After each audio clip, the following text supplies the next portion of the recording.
Welcome to WMVG, the weekly Multivarious Games podcast. I am Chris, joined by Cody. Hi! Baby. Hi.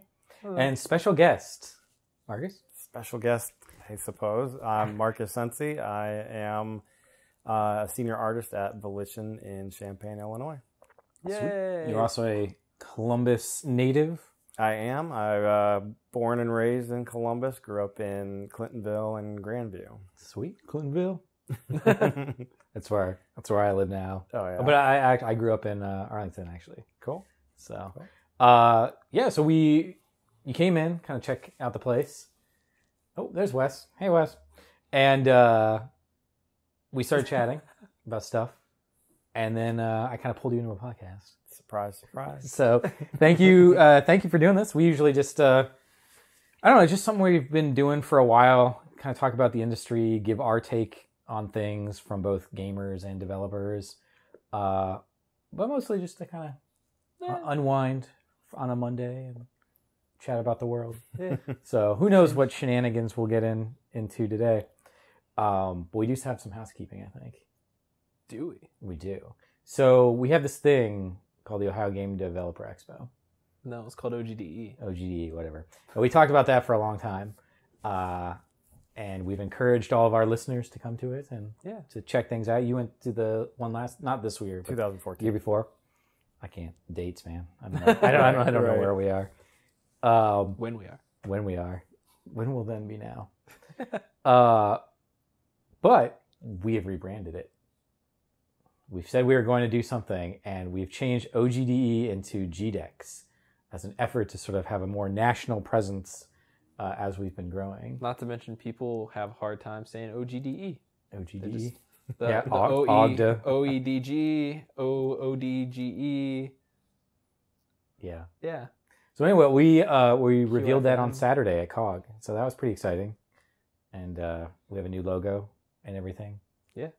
It's on the website, thegdex.com. Go check that out. I did that. Katie did the art, but I did the putting it together.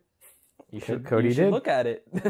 But yeah, for the moment, it's a splash page. But if you check it out, you can go to Facebook or Twitter and just follow us on that, and we'll keep you updated on all the fun shenanigans. Maybe we can sweet talk you, Marcus, into being involved in some way. I might be able to be sweet talk. Extra sweet talk. Extra sweet talk. October 13th through the 16th. Right? 14th. 14th to the 16th. I knew that. I've only been putting You show up on the 13th. You're like, where is everybody? Just watch some rap basketball and we're good to go. Yeah. Sweet. So Cody, what do you want to talk about today? Let's just talk. I want to talk. So Marcus, I just want to talk like what have you done? Let's chat about that for a second. So you worked at EA for a bit. I worked at EA Tiburon, where I worked on a lot of different sports titles, mostly football, so NCAA football, Madden football. The last one I touched was 09 series, I think, maybe 10, 09. I hear one of those games might be your favorite game. That might be. I might be a huge NCAA fan, nerding out for my own games. But I was there, worked on those until 09, and then I moved to Champaign to work on the Saints Row and Red Faction franchises over at Volition. So worked on Saints Row 2 and 3 and 4, and Red Faction Guerrilla had a little bit to do with Red Faction Armageddon, but that was more as part of a central team within our studio. And since then, I've been doing other stuff that I can't talk about. Other stuff. 4 is the most current Saints Row, right? There's 4, but then there's an extension or an expansion pack called Gat Out of Hell. Okay. Yeah. Which is more DLC than a full game. Okay. When you say worked on, what do you do? I'm an artist, so senior artist. On Saints Row 3 and 4, I was in environment art, so building the city as part of the city team. I also worked a lot with our outsourced partners, so I did a lot of art direction and overall maintenance for assets that were coming in from international vendors. So when you were working on the city for Saints Row 4, were they like, we like this building, but we want it upside down and connected to a dragon? Yes. Yeah. There is a dragon in the city. Yeah, it was the original direction for Saints Row 3, which carried over to Saints Row 4, was more of a industrial blue-collar town. So we actually took a lot of reference from Pittsburgh. So it's roughly Pittsburgh, but it's more nondescript. Could be New York, could be any Midwest town, really. But it started off in Pittsburgh, so a lot of our reference comes from the Pittsburgh area, you know, smaller towns in the Midwest. You know, oh, I like this shop front, let's take that shop, and I like the overall structure of this warehouse, and let's bring it over there. My mom's house is in Saints Row 3, so there's houses from That's awesome. from Wyandotte Road, just up the street from here. There's one of the houses in Saints Row. The big warehouse downtown that's right by 70 and 670. That giant warehouse. That's in Saints Row. The Wonder Bread one? Across the street. Oh, okay. Okay. I can never remember the name. Yeah. Something Brothers Warehouse. Oh, yeah. That is in Saints Row 3. That's Wow. awesome. Changed just enough, of course. Of course. What do you know? You heard it here probably last on WMVG, but A little bit of Columbus. Yeah, and so Saints Row. there's a good part. There's a few houses, you know, residential houses from the Arlington area that made their way into Saints Row. Yeah. So a little bit of Columbus mixed into the city of Steelport in Saints Row. that's awesome. Yeah, that's really cool. So you are now an art director, or is that what you're... Titles are kind of it's hard to Wishy-washy. explain. Yeah, but basically, if I had to describe what I do on my profile page on LinkedIn, it would be outsource management and art direction. So I handle a lot of the go-between between our studios and our partner studios that are all over the world. So Cool. that kind of stuff. So we... don't... Are you chomping, baby? We talked about this a little bit earlier, sort of off camera or whatever, but Volition's a pretty big company. And we were talking about, you know, working in smaller studios, and a lot of our audience is small studios, but, you know, what sort of differences have you seen, or like what's good or worse about a larger studio compared to a smaller one, or in your opinion? What's good? It's good to have a big publisher hanging out with the checkbook behind you. Yeah. That's always a good thing. I think for me personally, I like the size, the scale of the games. I like the freedom to come up with whatever we want to do, but know that there's security there to rely on. I like working within the framework of an IP. So big studio wise, I mean, there's good and there's bad. I think having been in the industry as long as I've been, I've seen, you know, sort of the smaller scale. I guess it would be indie scale. I don't know, 12-person art team back in the day when I started. Ownership, I think, is one of the better things about being small. I think it's really fun to kind of have your fingers in a lot of different pies and kind of have ownership of a bigger area, whereas you get into some of the bigger studios and you become a little more specialized. There's a lot more people working on the same thing. So as opposed to, like I said, a 12-person team, you've got a 50, 60, 70-person team. Maintaining momentum with a team that big is a bigger challenge than it is with a smaller, more dedicated group, I guess. So,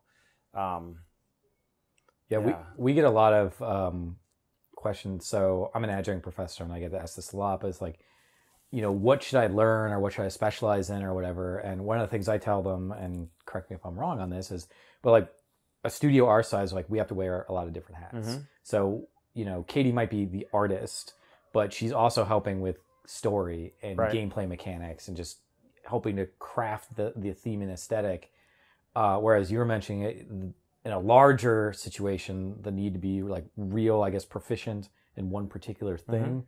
Would that seem like a fair assessment? Or I think it depends on what you really want to do. I mean, to break in, you're going to start out more specialized. You know, you're going to come in as an environment artist or a structure artist. Even within disciplines, things can be broken down. So within an environment team or a world team, you've got structure artists, prop artists, lighters. that is definitely more specialized than someone who would come in and say, hey, I want to build levels. You know, it's two very different things. As far as someone looking to kind of get into that, I think advice that I got in school was always, you want to be a jack of all trades, but maybe a master of one thing. So it's good to have that background in multiple things, but to have one thing that is kind of your go-to, especially if you want to get to a bigger studio, because they're going to ask you, what do you want to do? And it's always good to have an answer other than, well, I'm kind of good at most things. It's, you know what I mean? It's like, I'm a lighter. That's a good answer. I'm a character artist. That's a good, solid answer. But I would say for people starting out, not to limit yourself to that unless that is the track you want to be on. It would be good to go in and be able to be a lighter or have a foundation in lighting. So if you're looking for, you know, work to be able to be a lighter, to be a structure artist, to be a level designer, it's good to have those skills. Or even to just test some of your stuff yourself. If you put things in a scene or whatever, and you have the know-how to just do quick tests, so you don't have to pass your work off to the next person. Or just to be able to communicate within the team, right? I mean, just having that knowledge, that's one thing that I personally try to do, is not just understand art. It's good to understand design too. Like, what do the designers want to do with my art, and why do they want to do this with my art will make the game better in itself. So having a strong basis in a lot of things, but finding the one thing that you're more passionate about and really drilling that is, I think, a good way to go. Cool. Yeah. So one other thing I caught on too, so you mentioned sort of ownership of ideas and stuff, but you've been involved in the creation of new IP, like the design process. Can you talk about that process? You don't have to go into the details of what you're, unless you want to give us an exclusive. You're right. That won't get you fired. Right. But just like what the process is. So, you know, here at MVG, we come up with new IP all the time, but it's 5 people sitting in a room kind of, and it's all of us, you know, thinking about it. Whereas, you know, a 200, 300 person studio, you're not going to have them all contributing to this new conversation. The most recent one, it actually isn't that much different than what you said. When I finished the last project I was on, I rolled onto a new IP team, and it was, I think, 7 or 8 of us. And we really kind of just holed up in a conference room and just started throwing ideas out there, and nothing was off limits. Anybody could cross the line into, you know, I'm writing story snippets, I'm pitching a full game, I'm talking about game mechanics. It was kind of where an idea came from and who came up with it. It didn't really matter. So it was more like an incubator, more like just a bunch of guys, a bunch of developers in a room, kind of trying to find a starting point, trying to find a thread to pull on. We said that a lot. Like, what's the thread here that's going to tie the game together? You know, some people pitched full-blown stories. Some people pitched a mechanic that might hold the whole game together. Some people pitched an art style, and we tried to develop a game based solely on an art style. Some of it was even, you know, let's take 2 genres that don't necessarily fit together and try to cram them together to create something unique. So it was really like just a big ass brainstorming session for a long time, with a mix of a long time? I was in a conference room for like a year every day. That's a pretty long time. It's a long time. That's where the publisher checkbook comes in. Yeah, it was a long, maybe a year. Yeah, it was. That's what I mean. Yeah, it's good to be just like, let's come up with cool stuff for a year. Yeah. You know, while everyone else finishes the other game, let's go figure out what's next. I think if we hold up in our conference room for a year, our landlord would be pushing us out with a broom at some point. Get out of here. But that's what when you ask about what's great about being part of a bigger studio, the freedom that money creates to do things like that. You know, it's hard to sit around and come up with next when you got to pay the bills at the same time. Yeah. So that's really cool. So the process was really wide open and really cool. You know, we would throw an idea out there, the different disciplines. I think, you know, I might have been the only artist. Maybe there was another one. I don't really remember.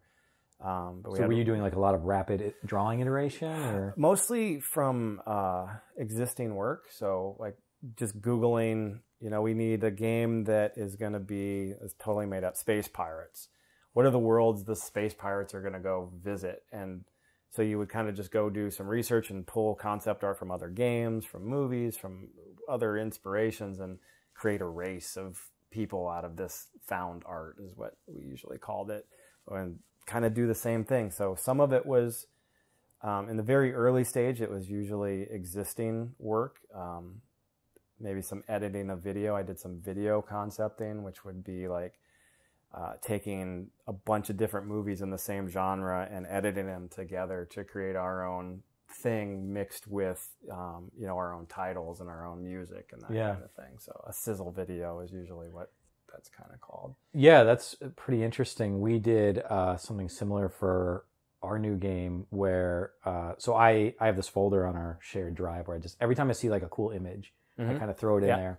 And then as we were moving forward, I started to take some of them out there for us to look at. And then I had one of our musicians create an audio track. It was like a 5-minute song that we could listen to and look at concept pieces before we started kind of getting into it. Same exact thing. I did like a 5-minute trailer for one. Another one was just a few clips here and there.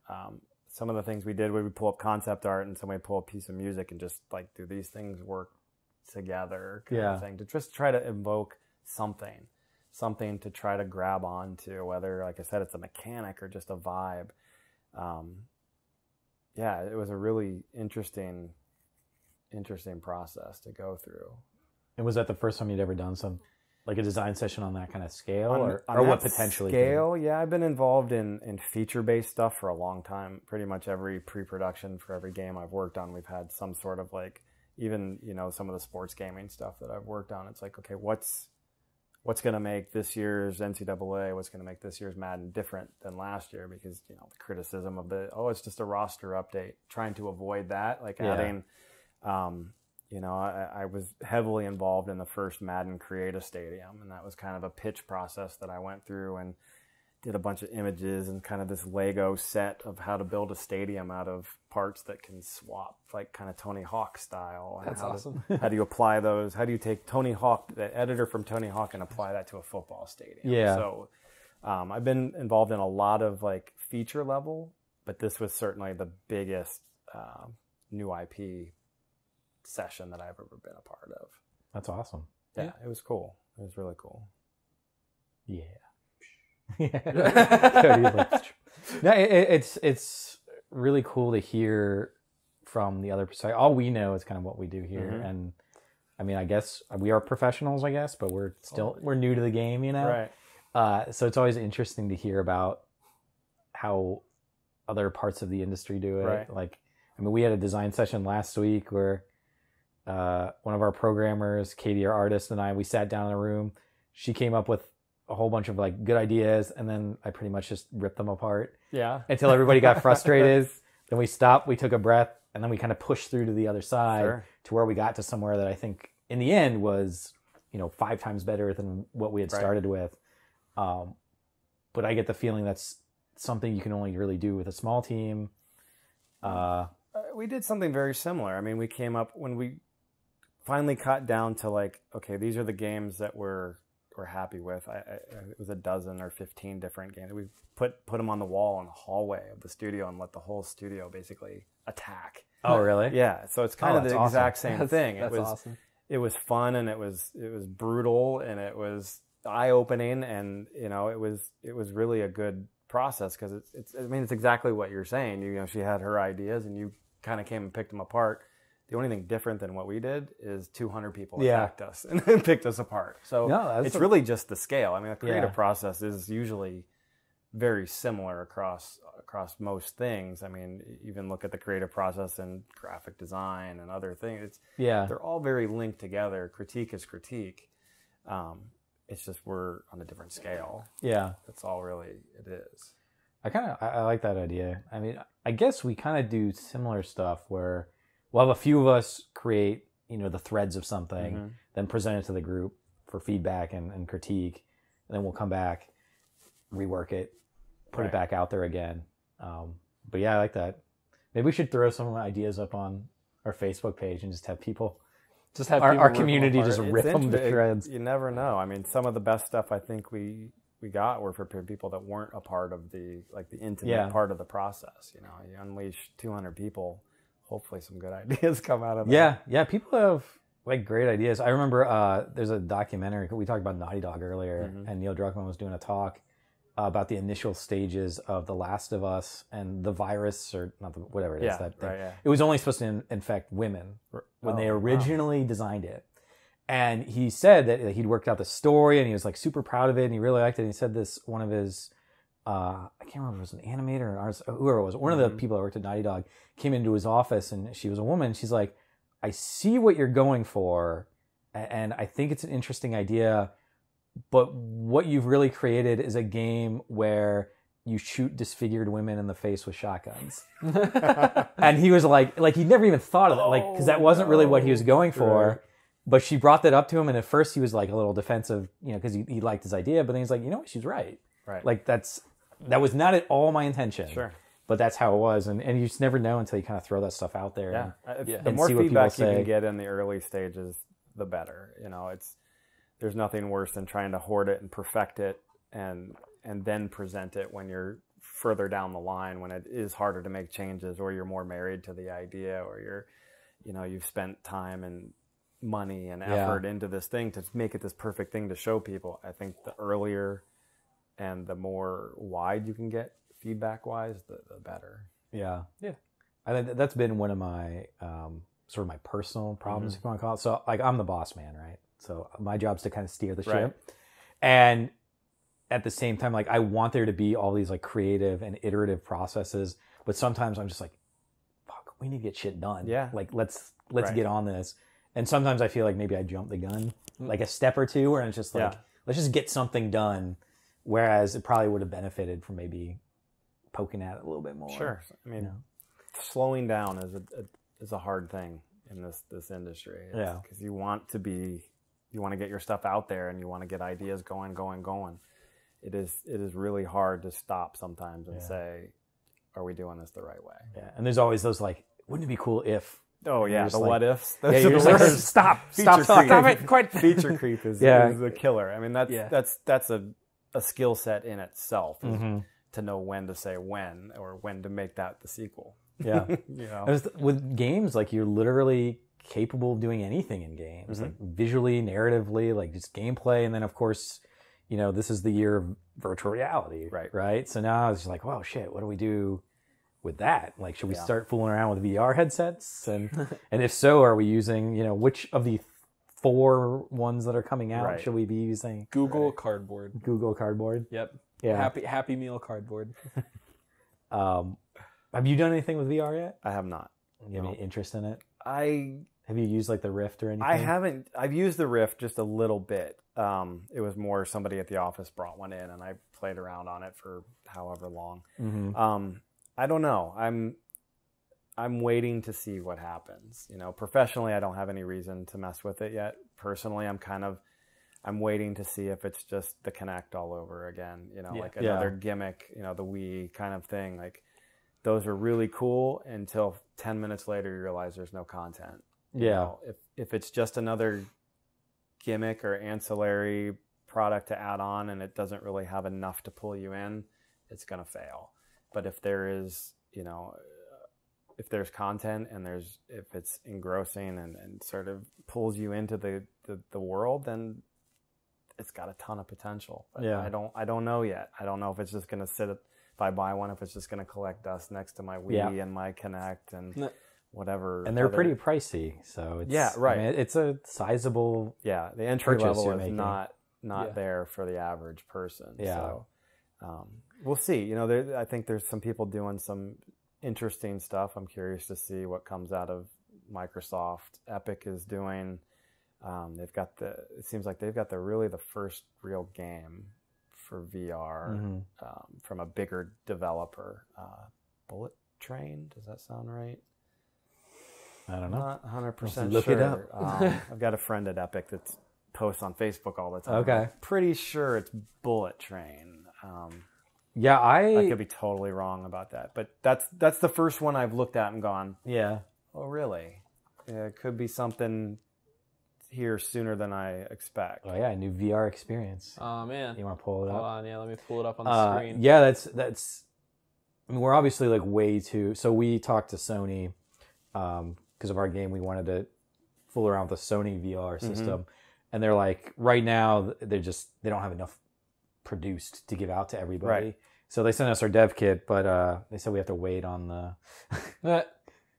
It's a bullet train. Yeah. There's no, that's crazy. No this is bones awesome. about it. Yeah, it looks. I mean, this is the first thing I saw that was like, okay, I could see potential behind it. Yeah. But, again, is it another sort of gimmicky thing? Yeah. I tend to think that people want to just sit and use a controller. How many people want to get up and run around as a casual game? I don't know. I would agree with that. We talked about this a little bit a few episodes ago, and I sort of made the sort of putting the claim out there that video game developers, I think by and large, are maybe not using the medium the way we should. And what I mean by that is like we tend to look at things like video games are like interactive movies, so we're kind of like bringing a lot of movie processes and things into games, but maybe that's not the best way to do games. Like games are kind of their own thing. Yep.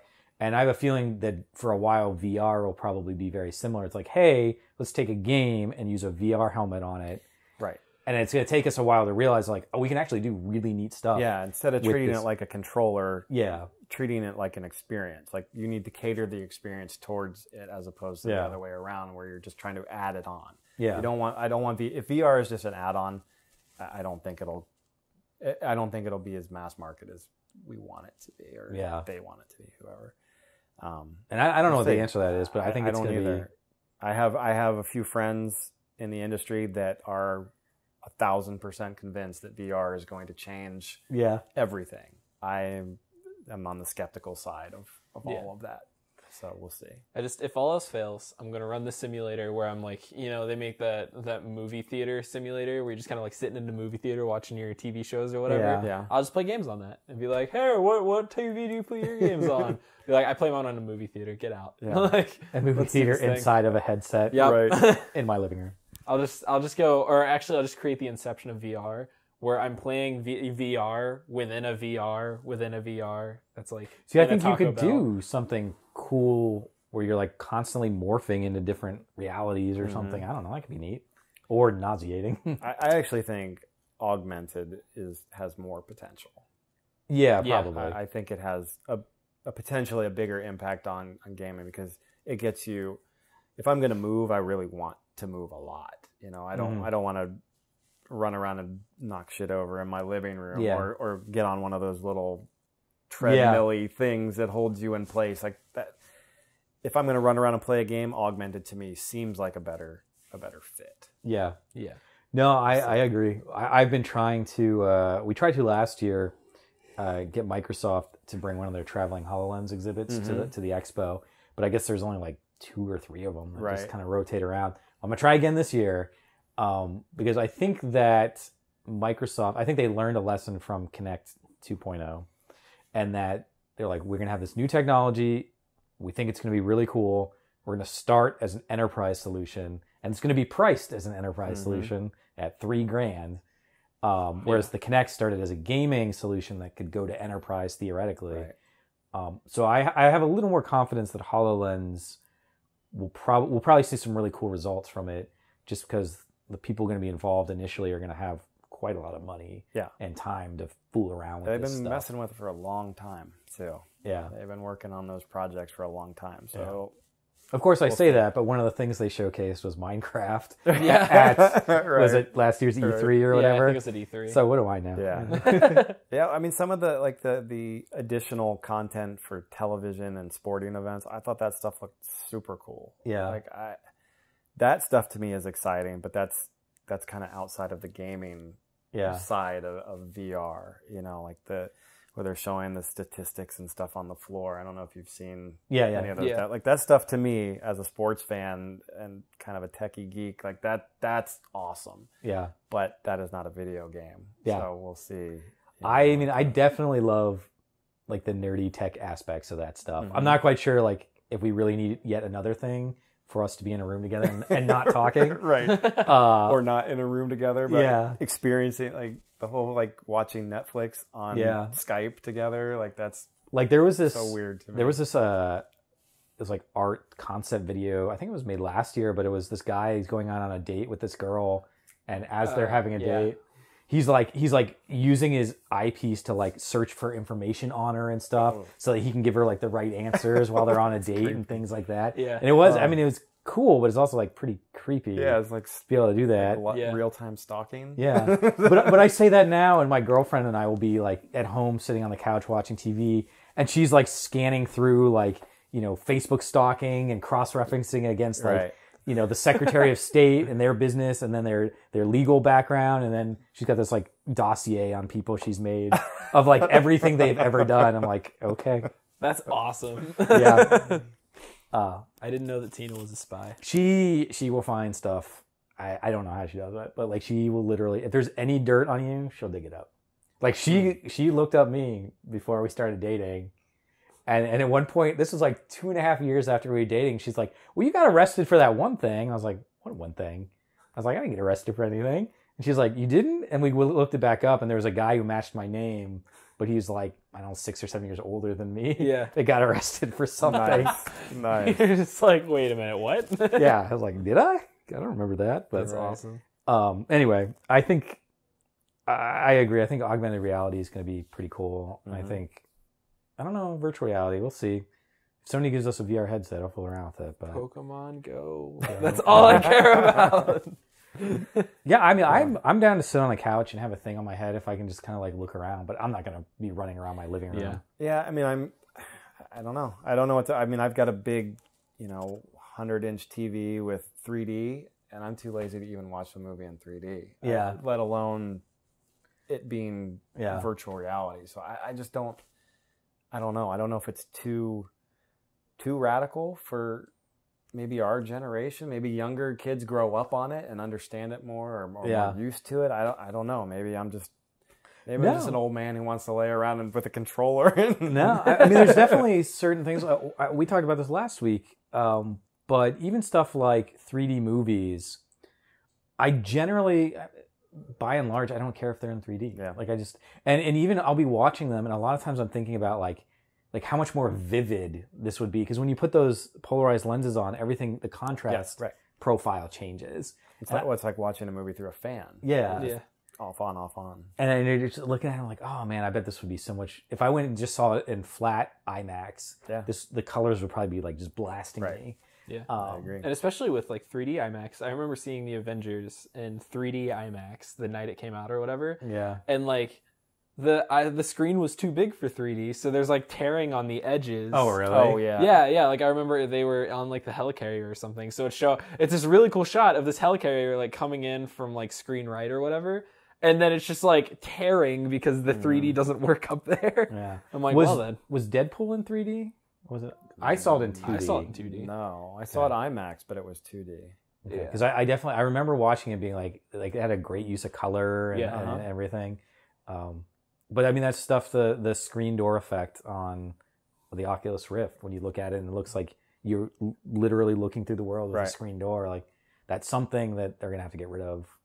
Yeah. I mean, maybe they did already in the actual consumer release. I don't know, but what if we make a game where the entire time you're watching events happen from behind the screen door?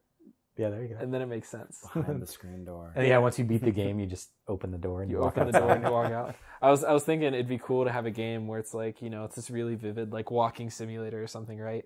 And then the game ends with like your character just taking off like the hollow, their Oculus Rift or whatever, and like putting it like on a desk, and they live like this really terrible life. There's just an escape, and then it's just there's a the movie game. like the that. game ends, and you just like take off yours and put it on. Yeah. This is a never-ending cycle. So we went down the VR rabbit hole. Yeah. What else is going on? Anything else you want to chat I don't about? know. I mean, just doing my thing. It's kind of like what you were saying earlier. You guys do what you do. I kind of do what I do. I don't even know what I know and what I don't know. Yeah. So if there's questions or things like that, I've been in the industry kind of doing the same level of stuff the whole time. So I don't know the other side of the smaller indie guys as much. So I don't know. We're just all trying to make our way in the world. I think, right? Trying to survive, working for the man, right? Well, you've got to bounce out here soon, right? So soonish, yeah. I think this is... I've got about 10 minutes. Okay, we'll chat around for Whatever. a little bit then. Yeah. Well, I guess one of the last things along those lines then are you work virtually, remotely. I do. So you're based here in Columbus with headquarters, I guess, being in... Are they in Chicago? Champaign. Champaign, So, okay. yeah, 5 hours due west of here. 5 hours, It's okay. about 200 miles, I think. But then you also coordinate internationally. I do. Right? So how is the off-site remote working world? I love it. It has its good and its bad, just like anything. The good side is like I get so much more done. Yeah. Not having to sit through tons of meetings and tons of distractions. You know, when Nerf wars break out at the studio, I'm immune to the Nerf wars. I get a lot more work done. Period. I feel more focused. I can, I don't have to put my headphones on to ignore all the people around me. There's just really no one around me. Yeah. So that part of it is really good. The downside is sort of that human connection, being immersed into the studio, into the game. I have to depend on documentation and conversation more than just being around the developers. Sometimes that can be a little trickier to navigate. Do you ever feel like you miss opportunities? I don't know how to phrase this. Like miss opportunities to provide like creative input. Like if a conversation hallway just breaks conversations out. happen all the time. Especially at our studio, they've recently moved to like giant rooms. They've knocked down a bunch of walls, and it's just like this massive, cattle room basically. Yeah. So tons of side conversations break out. And if somebody doesn't remember to hit the Skype button and dial me in, I miss that. Yeah. I get, the notes or the feedback later, which is kind of bums me out at times. But that's really the bad part. But I do work with some good guys that are more active in that. It's funny though, some people are very camera shy. So I find that human nature tends to be the biggest barrier. I'm not camera shy because I have to be on camera, but even like I put my camera kind of far away. Yeah. I don't like the full face Skype view. Yeah. But there are some people that are very, very camera shy. And I think that fear or that tendency deters them away from communicating, which is a strange thing. Yeah. But I do miss out on some of that interaction a little bit. If Volition gave you a call up tomorrow and they're like, we're moving to an all on-site office, would you go or would you? That would be hard. That'd be tough. That'd be hard. I mean, I'm from here. I live like 2 blocks from my mom. Yeah. Like I'm such a mama's boy. Like that would be tough. Like everybody, my entire family had like moved away, and then they all moved to Arlington. Yeah. So we're all here. So if they said we're going to take that away, that'd be a difficult conversation. Yeah. I'd be torn. I really, really like Columbus. So I mean, I came home for a reason. Yeah. So. I mean, that's a common thing is people will bounce out for 5 to 10 years. I was gone for 17 years. Then they come on back. Came home, and now. Yeah. I don't want to go. I don't want to go. So yeah, it has its good and its bad, but it's mostly been positive. I haven't run into too many situations where me being remote has caused any major issues, especially because like you were saying, a lot of the guys that I interact with are international. So it doesn't matter where I am. Yeah. Weird time zone things are the biggest hurdle there, but most of the guys that I work with very closely on a day-to-day basis, they're not in Illinois either, so it doesn't really matter. I like it. Yeah, it's cool.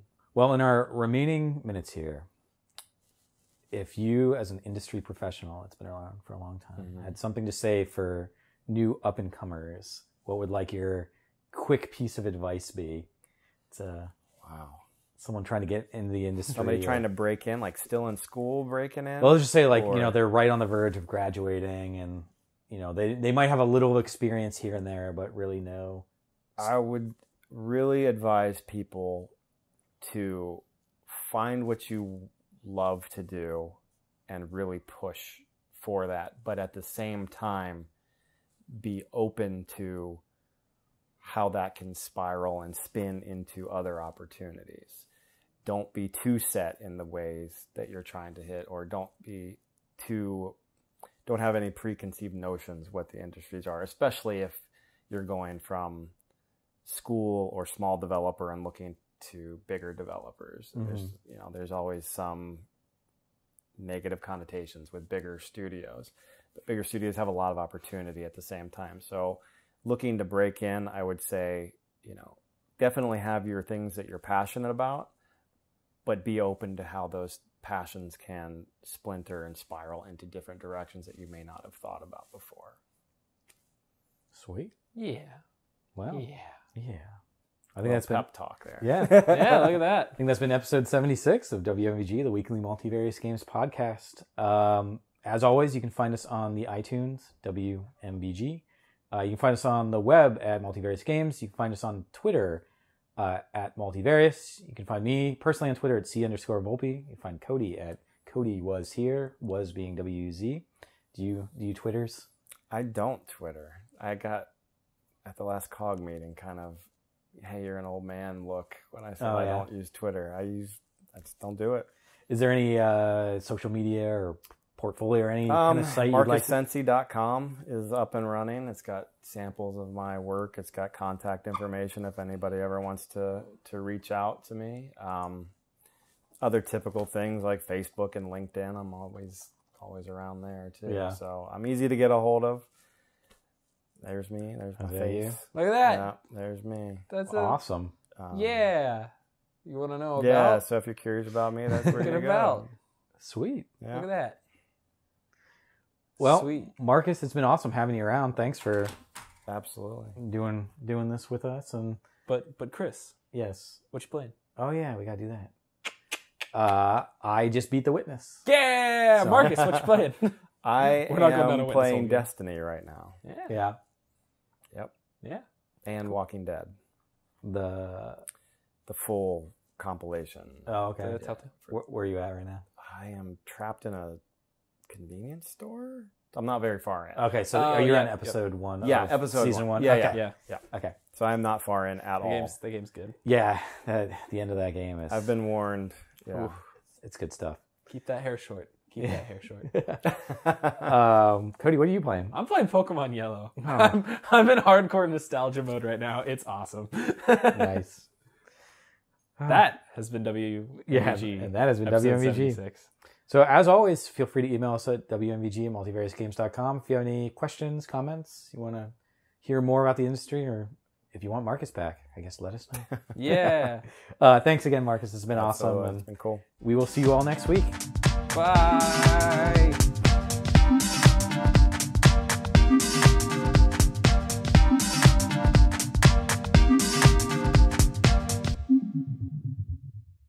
Okay, quick sync dance.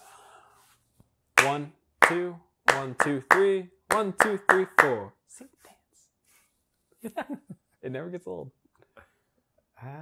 Does it? No, it's a necessary evil. All right. I don't think the sync dance is evil. All right, here we go.